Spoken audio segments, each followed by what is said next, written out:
नमस्कार, मैं हूं अंजुला सिंह माहौर। हमारे क्रिया योग के कुछ खास पलों में आप सभी दर्शकों का स्वागत है, अभिनंदन है। हमारे साथ विद्वान पुरुष, मर्मज्ञ और ज्ञाता क्रिया योग के आदरणीय डॉक्टर अशोक कुमार चटर्जी जी हमारे साथ बने हुए हैं। उनसे हम क्रिया योग के बारे में, अद्वैतवाद के बारे में, उनके द्वारा लिखी गई पुस्तकों के बारे में, भगवान श्यामाचरण जी के बारे में बहुत सारे विचार विमर्श करते हैं। आइए आज और बातें जानेंगे और सवाल उनसे पूछेंगे जिनके उत्तर हमें आदरणीय अशोक कुमार चटर्जी जी से चाहिए। आपके द्वारा की गई जानकारियों को भी उनके सामने रखेंगे, आपके द्वारा पूछे गए प्रश्नों को भी उनके सामने रखेंगे और दिलाएंगे आपको उन सभी प्रश्नों के उत्तर। आइए स्वागत करते हैं आदरणीय अशोक कुमार चटर्जी जी का। डॉक्टर साहब, आपका बहुत स्वागत है, अभिनंदन है हमारे शो में। नमस्कार जी नमस्कार। नमस्कार। आदरणीय डॉक्टर अशोक कुमार चटर्जी जी से हमारा पहला प्रश्न, जो दर्शकों की उत्सुकता के ऊपर लिया गया है। आचार्य जी, हमारे दर्शकों को बताइए कि सब इतिहास जानते हैं, लेकिन धर्म इतिहास क्या है? हमारी देश में स्कूल कॉलेज में पढ़ाया जाता है जी कि कोई राजा से, कोई राजा से, कोई सम्राट से, कोई सम्राट से, कोई देश से, कोई देश से, ये सब पॉलिटिकल जो है वही उसी को समझाया जाता है, इतिहास, हिस्ट्री। जी। लेकिन भारत एक दूसरा देश है कि जहाँ का धर्म इतिहास है, इसको लीजेंड कहते हैं। तो जैसा रामायण है, जैसा महाभारत है, बहुत सालों के पीछे का चीज है, लेकिन उसका भीतर से धर्म का है। लेकिन एक युद्ध उसमें दिखाता है, रामायण में भी युद्ध दिखाया, महाभारत में भी युद्ध दिखाया, लेकिन वो पॉलिटिकल युद्ध नहीं है जी। वो पॉलिटिशियन लोग कहते हैं कि उसमें पॉलिटिकल युद्ध है, लेकिन असली में वो धर्म युद्ध है जी। क्योंकि गीता का पहली शोक है कि दोनों पक्ष एक जगह खड़े हो गया, लेकिन वो पक्ष कहाँ है? प्रवृत्ति पक्ष और निवृत्ति पक्ष। तो बाहर की नहीं है, वो तो भीतर की चीज है। तो गीता का फर्स्ट श्लोक है कि हमारा शरीर के भीतर घुसा दिया। तो टोटल गीता है हमारे शरीर के भीतर। इसका मतलब हुआ वो धर्म इतिहास। तो भारत का जो है वो धर्म इतिहास। लेकिन 2000 साल से वो मुस्लिम पीरियड, ये सब जो पहले से वो पीछे से वो आया है कि पॉलिटिकल इतिहास। लेकिन हमारे भारत में पॉलिटिकल इतिहास पुराने होता नहीं है उतना, जो है वो धर्म इतिहास। इसलिए इसी को हम लोग धर्म इतिहास कहते हैं, जो कि अनंत काल से जो इतिहास का माध्यम से गुरु शिष्य संवाद होते हुए ये साधन प्रक्रिया, लड़ाई, अपना भीतर जो प्रवृत्ति पक्ष के साथ निवृत्ति पक्ष की लड़ाई करके वो निवृत्ति पक्ष को हरा देगा और प्रवृत्ति पक्ष को जीत लेगा, यही जो इतिहास लड़ाई है उसी को धर्म इतिहास कहते हैं। जी, इसी को धर्म इतिहास कहते हैं। अच्छा, ये जो धर्म इतिहास से धीरे धीरे आगे की तरफ बढ़ते हैं, तो ये श्यामाचरण कौन है? इस पुस्तक को कैसे धर्म इतिहास बोला जाए?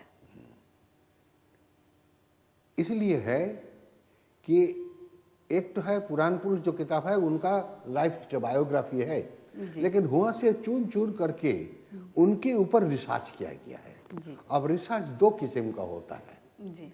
एक किस्म का है कि एक्सटर्नल रिसर्च और एक किस्म का है इंटरनल रिसर्च, और तीसरी रिसर्च है जो कि वो एस्ट्रोलॉजिकल जी। तो वो किताब के लास्ट में एक चैप्टर ही है एस्ट्रोलॉजी के ऊपर जी, जो कि भगवान कृष्ण का जो एस्ट्रोलॉजिकल जो चैप्टर जो है वो ग्राफ जो होता है, उसी के साथ लाहिड़ी बाबा का जो एस्ट्रोलॉजिकल ग्राफ होता है, दोनों का हम लोग मिल करके दिखाया जी। हाँ, कंपेयर किया है जी।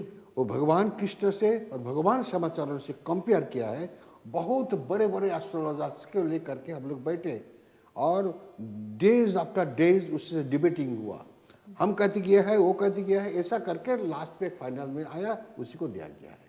बहुत डिबेटिंग के बाद तो उसमें देखा जाता है कि श्यामाचरण अगर वो ही आत्माराम प्राण कृष्ण पीछे वो जब श्यामाचरण होकर के आए, तो अब डिग्री किसका बड़ा है?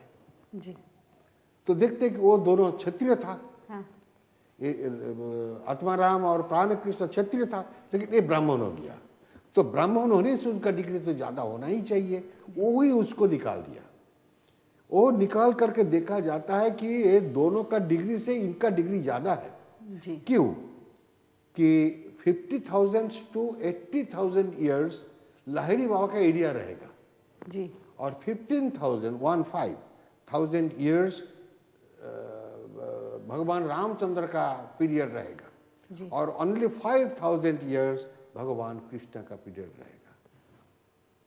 तो 15 और 5 20 और 80,000 समाचरण का एरिया है। सत्ययुग, और सत्ययुग पूरा होने के बाद भी त्रेता युग का 3 हिस्सा तक लाहिड़ी बाबा के टीचिंग्स के ऊपर ये जगत चलेगा। इसलिए वो ब्राह्मण है जी। क्योंकि ये जो भारत का साधन है, इति ब्रह्म विद्यायांग योग शास्त्री, यही साधन उनका चालू है। यही जगह से धर्म संस्थापन, क्यों संस्थापन होता है कि धर्म तरह कमती हो गया था जी। ज्यादा ज्यादा ही धर्मस्य ग्लानिर्भवति भारत। ग्लानि मतलब कमती हो जाता है, बैड बैड बैड को ग्लानि कहते हैं जी। जो जिसको बुरा कहते हैं जी। तो ये बुरा पीरियड जब आ जाते हैं, डिटोरिएशन, तभी अब युग युग में भगवान आते हैं। और लेकिन कलि युग के अंत में और जब सत्य युग में प्रवेश करा देते हैं तो उसमें ब्राह्मण चाहिए, क्योंकि ब्रह्म जानति स ब्राह्मण, तो सत्य युग में सबको ब्राह्मण होना है जी। वो सेक्रेट थ्रेड के परिचय से ब्राह्मण नहीं, वो एक तो निशानी है, जनेऊ उसको निशानी है कि ये तुमको क्रिया जो इसको ओंकार क्रिया कहते हैं जी। ये ओंकार क्रिया का प्रतीक है। जैसे भगवान कृष्ण का हाथ में है वो बंशी, हम बताया पीछे कि वो प्राणायाम का प्रतीक है, और भगवान रामचंद्र का धनुष और तीर जो है वो भी प्राणायाम का प्रतीक है। तो भगवान राम और भगवान कृष्ण ये दोनों का हाथ में है प्राणायाम का प्रतीक। लेकिन जो ब्राह्मण होते हैं तो उसको ओंकार क्रिया जरूर चाहिए, प्राणायाम के बाद उसको ओंकार क्रिया चाहिए जी। तो ये जो ओंकार क्रिया का प्रतीक लाहिड़ी बाबा का है, जिसको जनुई कहते हैं, सेक्रेट थ्रेड, तो इसलिए इनका डिग्री बहुत ज्यादा है और इसका रेंज भी बहुत ज्यादा है। तो उसमें कंपेयर किया गया है कि ये जो भगवान कृष्ण, उनका एल्मानक के माध्यम से उसको मिलता है कृष्ण मूर्ति थ्योरी के ऊपर, तो उसके साथ और समाचरण लाहिड़ी बाबा को कंपेयर किया गया है। एक नंबर 1 जो मेरा साधन का रियलाइजेशन और जो उनका जो लाहिड़ी बाबा ने जो जो बात बोल के और लिख के चले गए उसके ऊपर ये दोनों को बहुत विचार करके तब उनके वो समाचरण कौन है इसको बताया गया है जी। एकदम ऑथेंटिक हो गया। आपने इस पुस्तक में आलोचकों को भी निरुत्तर कर दिया, आलोचक भी आलोचना नहीं कर पाए। हम इसमें ही आगे जानना चाहते हैं आचार्य जी से। आचार्य जी ये बताइए, ये पुराण पुरुष जो कि प्रमाणिक ग्रंथ है उसको सतयुग की गीता क्यों कहते हैं? हाँ, क्योंकि वो 70 to 80,000 ईयर्स, हम एक राउंड ओवर 1 लाख सोच ले तो 70 to 80,000 ईयर्स अभी इनका आदर्श के ऊपर चलेगा जी। और वो राम का कृष्ण का आदर्श अभी वो नहीं चलेगा जी, उनके ऊपर ही है जी। लेकिन शिक्षा एक ही है, लेकिन शिक्षा देने का टीचर के ऊपर फर्क होता है। अभी जो लाहिड़ी बाबा का जो टीचर है वो भगवान दोनों को छोटा नहीं करते, एक ही भगवान तीनों है, लेकिन जैसा युग में जितना प्रयोजन होता है इतना ही हो करके उन लोग ने आए। लेकिन ये है एंडलेस, लाहिड़ी बाबा जो है एंडलेस, लेकिन तीनों संसारी है, छोड़े नहीं है संसार को भी। तो ये जो 70 to 80,000 ईयर जो चलेगा तो उसका भी तो गीता चाहिए जी। तो ये गीता कौन हो सकता है? गीता जो है वो इटर्नल ग्रंथ है। मान ली कि भगवान कृष्ण ने जो गीता बताए वो गीता इटर्नल है जी। भगवान कृष्ण बोलने का पहले भी ये ज्ञान था और बोलने के बाद भी वही ज्ञान है। वही ज्ञान को और भी इलाबोरेट करके और सुंदर ढंग से इजी से लाहिड़ी बाबा ने बताया जी। तो इसलिए इनका जीवन कहानी एकदम गीता हो गया जी। इसलिए तमाम भक्त लोग कहते हैं कि वो सत्ययुग की गीता है। आगे आने वाले भविष्य में आने वाले 70 to 80,000 ईयर जो चलेगा इसी का ऊपर जी। ये गीता लोगों का मार्गदर्शन करेगी, ये गाइड बुक है जी जैसा गीता अभी हमारा कलियुग में गाइड बुक है, त्रेता में नहीं था गीता, जी नहीं क्योंकि पुस्तक में नहीं था, लेकिन ज्ञान था। वो गीता का ज्ञान इटर्नल है, वो था। वो गीता का ज्ञान अभी भी है, इन फ्यूचर में भी रहेगा, लेकिन उसको और अपग्रेडेड कर दिया लाइडी बाबा आकर के, इसीलिए वो गीता है। आने वाले वर्षों में मार्गदर्शन सतयुग की गीता से प्राप्त होगा। हाँ जी। आप आचार्य जी ये भी बताइए, धर्म क्या सिर्फ मनुष्यों के लिए ही है? इस बारे में आपका क्या कहना है? नहीं जी। आपने इसमें प्रबंध लिखा है पूरा। जी। धर्म इस दुनिया में जो कुछ है सबका धर्म है जी अच्छा, एक मान लीजिए इतना बड़ा एक ग्लोब है पृथ्वी, जी जिसके ऊपर हम सब मनुष्य हैं। इतनी बड़े बड़े हिमालय से लेकर के काफी पहाड़ पर्वत भी है, जी और इतनी बड़े बड़े समुद्र है, महासमुद्र है, जो कुछ है, जंगल है, ट्रीज है, ग्रास, इंसेक्ट्स, और पानी में भीतर फिश है, और ये दुनिया में कितना इंसेक्ट्स है, कितना एनिमल्स है, जितना मनुष्य, सबका एक ही धर्म है। जी धर्म कभी दूसरा नहीं हो सकता। जी धर्म कौन चीज है? प्राण तो धर्म है। प्राण ही भगवान ईश, प्राण विष्णु पितामह, प्राणेन धार्यते लोक सर्वं प्राणमय जगत। ये जो प्राणेन धार्यते लोक, तो जगत, लोक का मीन्स जगत ब्रह्मांड, लौकार का विसर्ग, तो ये जो है ये तमाम क्रिएशन को कहते हैं, लेकिन बल्कि वर्ल्ड नहीं।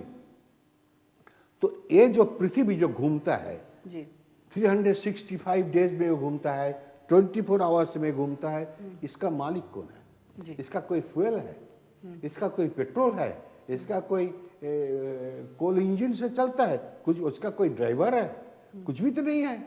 लेकिन इसका कौन कंट्रोलर है? वो उसका धर्म है। इसका कंट्रोलर कौन है? जो हमारा कंट्रोलर है वो भी पृथ्वी का कंट्रोलर है। सबका कंट्रोल, सबके मालिक एक है। जी तो ये प्राण है, जी इसीलिए ये धर्म है। सबका एक ही धर्म है। अभी हम लोग जिसको धर्म धर्म धर्म धर्म कहते हैं, ये कोई भी धर्म नहीं है। जी ये all are the man made. मनुष्य को भी धर्म नहीं बना सकते थे। जी हम एक आर्टिकल पढ़े थे वो एक वीकली मैगजीन में, कि नाम नहीं बताएंगे, जी एक राइटर ने लिखा था, हिंदू धर्म का कोई उसका स्थापयिता नहीं है, वो क्रिएटेड, और कब से इसका सृष्टि हुआ वो भी नहीं बताया, इसलिए वो धर्म नहीं हो सकता। जी हाँ, वो हमारा हिंदू धर्म के अगेंस्ट का बात कहते थे। जी तो उनको हम लिखा था कि ये बात आप ठीक नहीं बोले हैं। जिसका कोई स्थापित किया गया है तो उसका मृत्यु होगा, जन्म होने से मृत्यु होगा। ये जो हमारे जिसको धर्म कहते हैं तमाम पृथ्वी में, हिंदू, मुसलमान, क्रिश्चियन, बौद्ध, जैन, ये सब all are the man made. तो इसका जब जन्म हुआ तो मृत्यु एक दिन जरूर होगा, ये आप सोच लीजिए। लेकिन सनातन धर्म का तो इटर्नल है, उसका कोई स्थापन करेगा? जब उसका जन्म ही नहीं हुआ तो मृत्यु कैसे होगी? उसका तो जन्म नहीं है। जी इटर्नल का क्या जन्म है?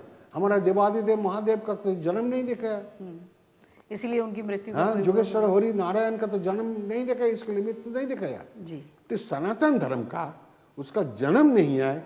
देखो हमारी ये सनातन धर्म में भगवान रूप, राम रूप लेकर के आए, भगवान कृष्ण रूप लेकर के, और कितनी बड़े बड़े महापुरुष मुनि ऋषि लोगों ने आए, लेकिन कोई नहीं बोल पाए कि ये सनातन धर्म का मैंने सृष्टि किया।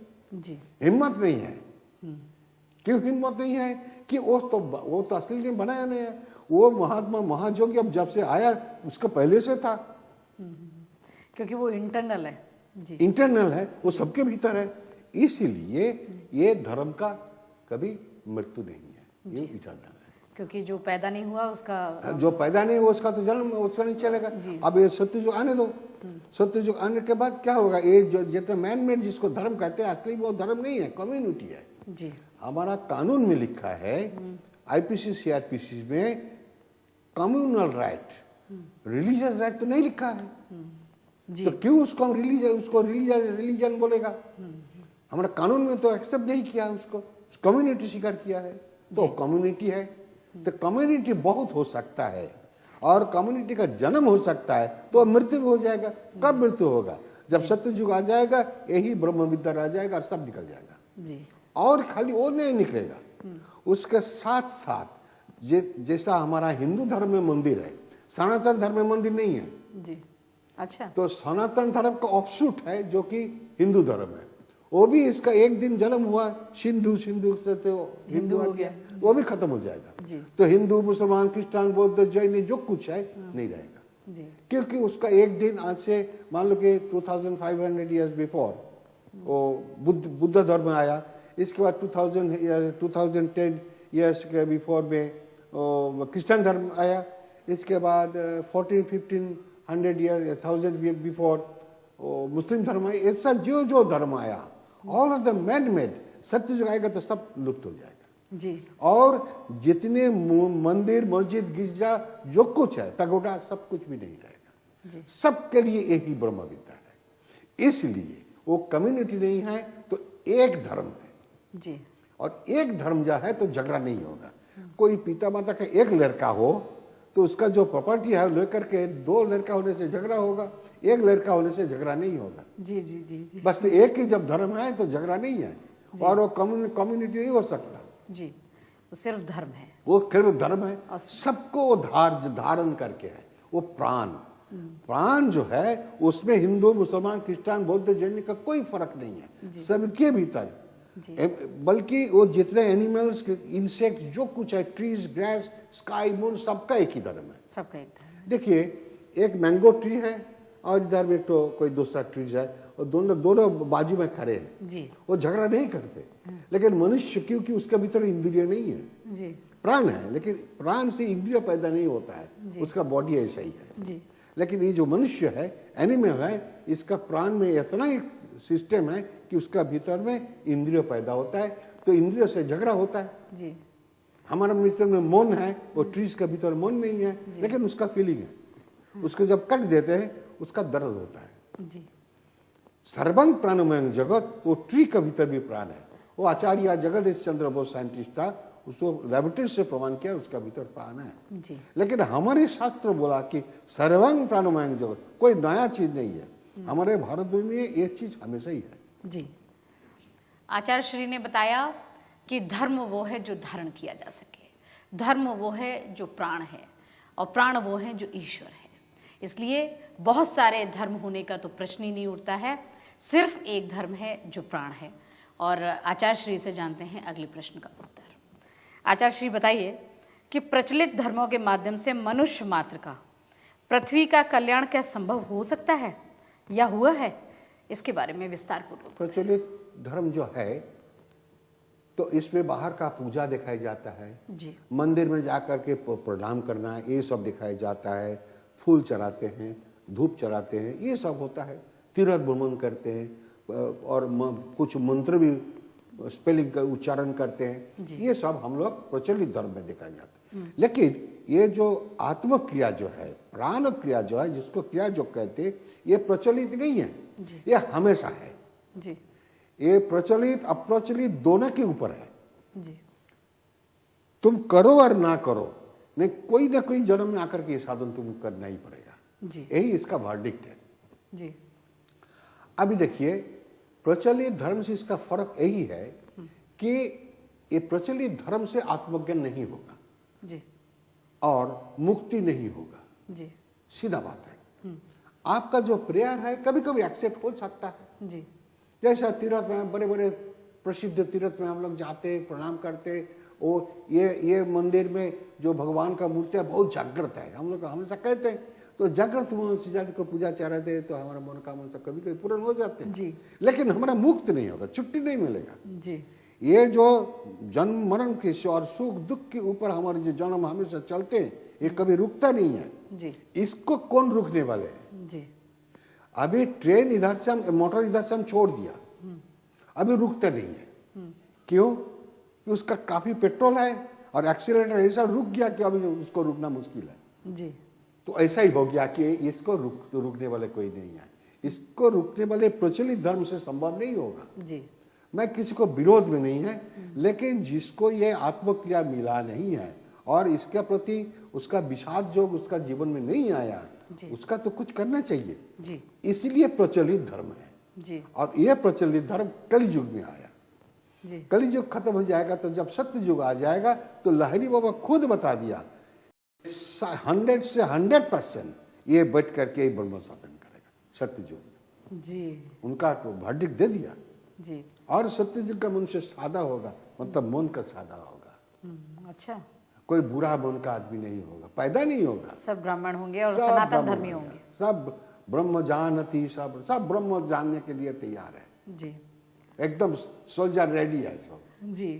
और इन्हीं ज्ञान के आधार पर जन्म और मरण से मुक्ति भी मिलेगी, नहीं तो प्रचलित धर्मों से ये मोक्ष प्राप्ति नहीं होगी।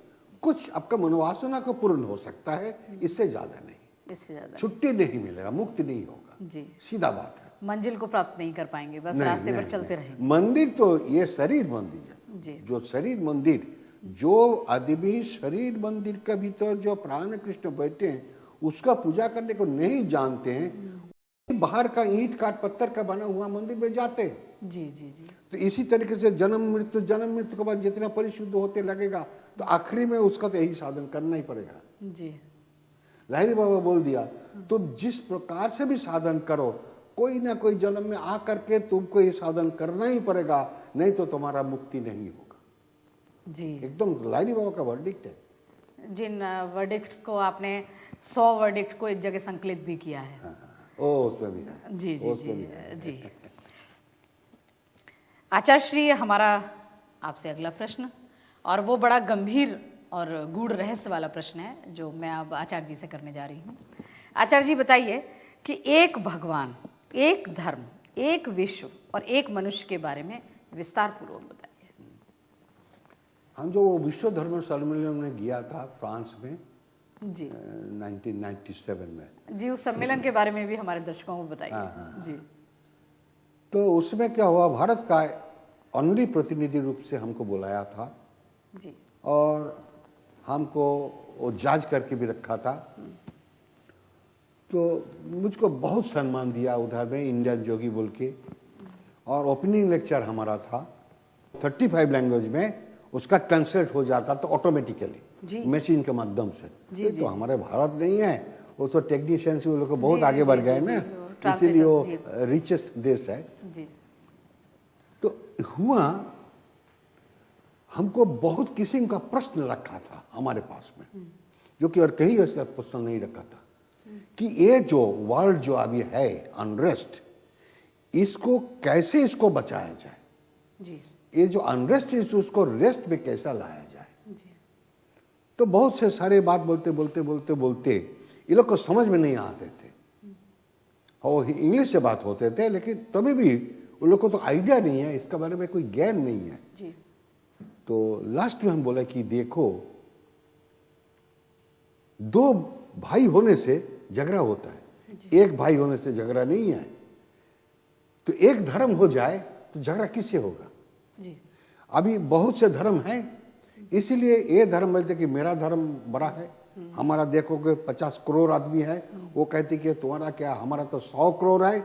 इसी तरीका से झगड़ा होता है, और जो देश जिसका अमीर है उसको एक धर्म से उस धर्म से चेंज करके आदमी को ले लेते हैं। जी। इसी तरीका से हमारे भारत से हिंदू धर्म से बहुत आदमी को लेके दूसरा धर्म में उसको कन्वर्ट कर लिया। जी। लेकिन असली में तो वो हिंदू था, उसका प्रीवियस ओरिजिनल जनरेशन देखो हिंदू था। जी। तो ये अच्छा, लेकिन हमारे सनातन धर्म और हिंदू धर्म जिसको हम लोग कहते हैं, वो कभी दूसरे धर्म से नहीं ले आते हैं, कन्वर्ट नहीं करते। तो ये जो बौद्ध धर्म है, इससे झगड़ा होता है, इसलिए शांति टूट जाता है। जी। तो आप लोग जो जानने चाहते हैं पृथ्वी में कब शांति होगा, तो आप सीधा एक तो थ्योरी आप लोग ले लीजिए, इस जगत में जब एक धर्म हो जाएगा, एक भगवान हो जाएगा जी। एक पृथ्वी और एक मनुष्य, ये चारों चीज का एक हो जाएगा, तब ये पृथ्वी में शांति आएगा, तब कोई झगड़ा नहीं बचेगा, झगड़ा नहीं होगा। जी। लेकिन तब एक आदमी हमको पूछा, एक मनुष्य कैसा हो सकता है, आप जो वेस्ट बंगाल का आपका लैंग्वेज दूसरा है, हम तो कैनेडियन है, हमारा लैंग्वेज दूसरा है, तो कैसे एक हो सकता है। जी। तो मैं बोला कि एक कैनेडियन है, एक अमेरिकन है, एक इंडियन है, और एक दूसरा कोई देश का है, साउथ अफ्रीका का है। ये चारों आदमी एक जगह हुआ तो चारों आदमी का कोई बुखार आ गया, बीमारी आ गया बहुत, उसको हॉस्पिटल में एडमिट किया गया है जी। और डॉक्टर उसको ब्लड टेस्ट करके देखा है कि चारों आदमी का मलेरिया हुआ है, तो उसके एक ही तो दवाई दिया है। दवाई में तो कोई फर्क नहीं है। दवा और उसमें डॉक्टर कभी पूछा नहीं है कि तुम कौन सा धर्म का है, तुमको ये दवाई मैं दे दूंगा जी। ये बात तो नहीं पूछा। ब्लड टेस्ट के ऊपर दिया है। जी। एक आदमी को ऑपरेशन करना है, डॉक्टर लिख दिया कि एक ग्रुप में 2 बोतल ब्लड लेते आओ जी। उसका धर्म का नहीं लिखा है जी। कि तुम्हारा कौन सा धर्म है और कौन सा ब्लड होना चाहिए, नहीं, ब्लड ग्रुप का लिख दिया। वो ब्लड बैंक से जो ब्लड को लाया है वो ब्लड कोई पुरुष आदमी का हो सकता है, कोई महिला को हो सकता है जी। जी। और वो हिंदू हो सकता है, किसी भी मुसलमान धर्म के मानने वाले का हो सकता है, जिसका भी कोई भी धर्म का हो सकते हैं जी। लेकिन वो बचाने वाले तो वो पेशेंट को, तो उसमें क्या धर्म लिखा है? जी। उसमें तो ब्लड का भी तो कोई धर्म नहीं है। ये जो एक धर्म, एक भगवान, एक पृथ्वी, एक मनुष्य, ये कॉन्सेप्ट जब तमाम मनुष्य के भीतर आ जाएगा तो धर्म धर्म से लड़ाई नहीं होगा, झगड़ा नहीं होगा और उसका मत विरोध नहीं होगा, तमाम पृथ्वी में शांति आ जाएगा। वही होगा सत्य युग के बाद। ये बल्कि भारत में नहीं, सत्य युग आएगा तो टोटल ग्लोब में आ जाएगा और बाहर में कोई प्लैनेट में भी अगर कोई मनुष्य हो तो वहां भी आ जाएगा। आचार्य श्री ने बड़े साधारण और सरल तरीके से ये बताया कि विश्व में शांति किस तरह प्राप्त की जा सकती है, कौन से तरीके अपनाए जाएं कि मन के अंदर शांति और बाहर भी शांति हो। समय की समाप्ति, समय की बाध्यता, लेकिन बहुत सारी बातें अभी ऐसी हैं जिन पर चर्चा होनी बाकी है। आचार्य श्री से फिर समय लेंगे, उनका बहुमूल्य समय हम लोग प्राप्त करेंगे और विचार विमर्श करेंगे और गूढ़ रहस्यों के बारे में जानेंगे और चर्चा पर चर्चा करेंगे, विचार विमर्श करेंगे। बुलाएंगे आचार्य श्री को फिर अगले हफ्ते, आज ही के दिन, आज ही के समय। तब तक के लिए मैं अंजुला सिंह माहौर मुझे इजाज़त दीजिए। नमस्कार।